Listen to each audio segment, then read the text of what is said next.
আজকের এই বিশেষ আয়োজনে সবাইকে স্বাগতম। আজ আমরা মানবদেহের একদম গভীরে মানে এর ক্ষুদ্রতম কাঠামোগত স্তরে প্রবেশ করতে যাচ্ছি। আমরা দেখব কিভাবে অতি সাধারণ কিছু রাসায়নিক উপাদান একসাথে মিলে আমাদের শরীরের মতো এত জটিল আর জীবন্ত একটা আস্ত মেশিন তৈরি করে ফেলে। তো চলুন আর দেরি না করে শুরু করা যাক।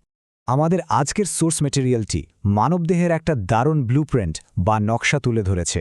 আণবিক ক্ষণিক কাঁচামালগুলো ঠিক কিভাবে শক্তি কাজে লাগিয়ে মানবদেহের একদম বেসিক ইউনিটগুলো তৈরি করছে তার একটা পরিষ্কার ধারণা পাওয়া যায় এখান থেকে। ব্যাপারটা কিন্তু সত্যি ভীষণ ইন্টারেস্টিং। আমাদের আজকের আলোচনাটা নিচ থেকে ওপরের দিকে একটা ক্রম মেনে চলবে।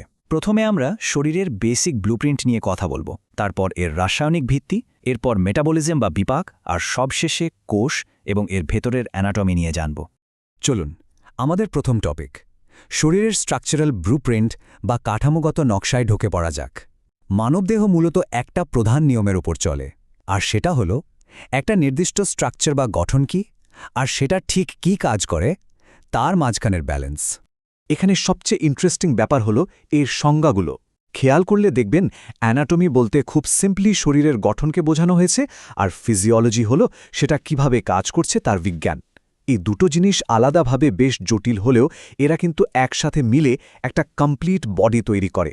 মানে কেমিক্যালগুলো মিলে এমন একটা স্ট্রাকচার দাঁড় করায় যেটা খুব সুন্দরভাবে একসাথে কাজ করতে পারে। এই পুরো সংগঠনটা কিন্তু এলোমেলো নয়, বরং একটা খুব স্পেসিফিক আর পর্যায়ক্রমিক হায়ারার্কি মেনে চলে। এটা একদম ধাপে ধাপে এগোয়, প্রথমে পরমাণু বা অ্যাটম, সেখান থেকে অণু বা মলিকিউল, এবং ফাইনালি সেটা একটা পূর্ণাঙ্গ কার্যকরী কোষে পরিণত হয়, ঠিক একটা বিল্ডিং ব্লকের মতো। তো এই মাইক্রো ফ্যাক্টরিটা আসলে কিভাবে কাজ করে সেটা বুঝতে হলে আমাদের যেতে হবে একদম বেস লাইনে, আর সেটাই হলো আমাদের দ্বিতীয় টপিক, কেমিক্যাল ফাউন্ডেশন বা রাসায়নিক ভিত্তি। এই ফাউন্ডেশনাল লেভেলে জীবন টিকিয়ে রাখার জন্য কিছু নির্দিষ্ট কাঁচামালের দরকার হয়। আমাদের এই সোর্সে খুব স্পষ্ট করে carbon, hydrogen, oxygen, nitrogen, calcium, potassium আর সোডিয়ামের মতো অত্যন্ত জরুরি অ্যাটমগুলোর কথা বলা হয়েছে। এগুলো ছাড়া কিন্তু প্রাণের অস্তিত্ব কল্পনা করাও কঠিন। তবে এখানে সবচেয়ে বড় পয়েন্টটা কি জানেন? এই পারমাণবিক ব্লকগুলো কিন্তু একা একা কাজ করতে পারে না। এরা একে অপরের সাথে মিলে গিয়ে আমাদের বেঁচে থাকার জন্য প্রয়োজনীয় অণু বা মলিকিউলগুলো তৈরি করে। ঠিক এভাবেই জীবনের একদম প্রথম ভিত্তিপ্রস্তরটা স্থাপিত হয়। কাঁচামালগুলো তো পাওয়া গেল, এখন পরের প্রশ্ন হলো আমাদের শরীর এই অসংখ্য রাসায়নিক বিক্রিয়ার মাধ্যমে নিজের কাজকর্ম কিভাবে চালায় বা শক্তিই বা কিভাবে পায়। এটাই আমাদের ৩ নম্বর টপিক, মেটাবলিজম বা বিপাক। আমাদের বাঁচিয়ে রাখার জন্য শরীরে প্রতি মুহূর্তে যে হাজারো রাসায়নিক বিক্রিয়া ঘটে চলেছে সেগুলোকে খুব সহজেই একটা ছাতার নিচে নিয়ে আসা যায়, আর সেই ছাতাটাই হলো মেটাবলিজম। আর এই মেটাবলিজম কিন্তু শক্তির একটা দারুণ ডুয়ালিটি বা দ্বৈত রূপ তুলে ধরে। একে মূলত দুটো ভাগে ভাগ করা যায়, ক্যাটাবলিজম আর অ্যানাবলিজম। ক্যাটাবলিজমে যেটা হয়, বড় আর জটিল অণুগুলো ভেঙে গিয়ে শক্তি রিলিজ করে, আর ঠিক উল্টো দিকে অ্যানাবলিজম ওই রিলিজ হওয়ার শক্তিটাকে কাজে লাগিয়ে শরীরের প্রয়োজনীয় কাঠামো আর উপাদানগুলো তৈরি করে নেয়। শক্তির এই চমৎকার ব্যালেন্সটাই কিন্তু আমাদের সচল রাখে। ঠিক আছে, রাসায়নিক কাঁচামাল রেডি আর মেটাবলিক ইঞ্জিনও ফুল স্পিডে চলছে।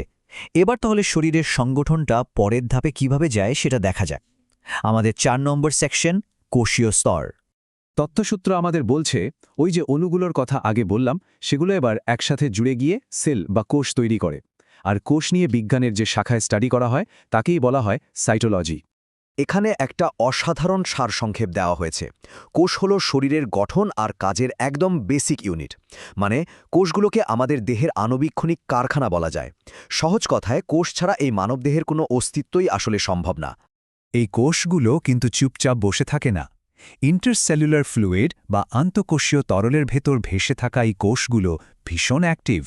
জীবন ধারণের জন্য যা যা দরকার, যেমন মেটাবলিজম, রেসপিরেশন বা শ্বাস নেওয়া, এক্সক্রিশন, যে কোনো সেন্সেশনের রেসপন্স করা, শরীরের বৃদ্ধি, ক্ষয়পূরণ, এমনকি রিপ্রোডাকশন বা প্রজনন, সবকিছুই এরা সামলাতে পারে। আমাদের শরীরে নার্ভ সেল, ব্লাড সেল বা মাসল সেলের মতো অনেক স্পেশালাইজড কোষ আছে। কিন্তু মজার ব্যাপার হলো এত ভ্যারাইটি থাকার সত্ত্বেও এই সব ধরনের কোষের মধ্যেই কিছু সাধারণ এবং একদম ইউনিভার্সাল বৈশিষ্ট্য কমন থাকে। আর সেই ইউনিভার্সাল বৈশিষ্ট্যগুলোকে আরেকটু জুম করে দেখলে আমরা একটা সাধারণ কোষের অ্যানাটমি বা ভেতরের গঠন দেখতে পাব। এটাই আমাদের লিস্টের শেষ টপিক। যে কোনো কারখানার যেমন একটা বাউন্ডারি থাকে, এই কোষীয় কারখানার বাউন্ডারি হল সেল মেমব্রেন বা কোষ পর্দা।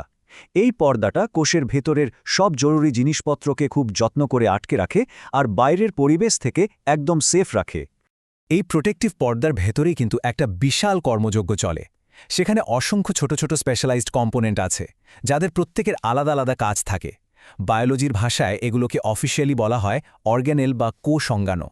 শরীরের এই একদম বেসিক লেভেলের আলোচনাটা শেষ করার আগে এই সোর্স ম্যাটেরিয়ালটা কিন্তু ভাবার জন্য একটা দারুণ প্রশ্ন রেখে যাচ্ছে। একবার চিন্তা করে দেখুন তো, আমাদের জীবন টিকিয়ে রাখার জন্য এই মাইক্রোস্কোপিক অর্গানেলগুলোর ভেতরে ঠিক কী ধরনের সূক্ষ্ম আর জটিল যন্ত্রপাতি একটানা কাজ করে চলেছে। আজকের এই আলোচনা আমাদের শরীরের প্রাথমিক গঠনটা পরিষ্কার করল ঠিকই, কিন্তু এটা তো কেবল শুরু। এই ছোট্ট অর্গানেলগুলোর গভীরে না জানি আরও কত বিস্ময় লুকিয়ে আছে। সেই কৌতূহলটা নিয়েই আজ তবে এখানেই শেষ করছি।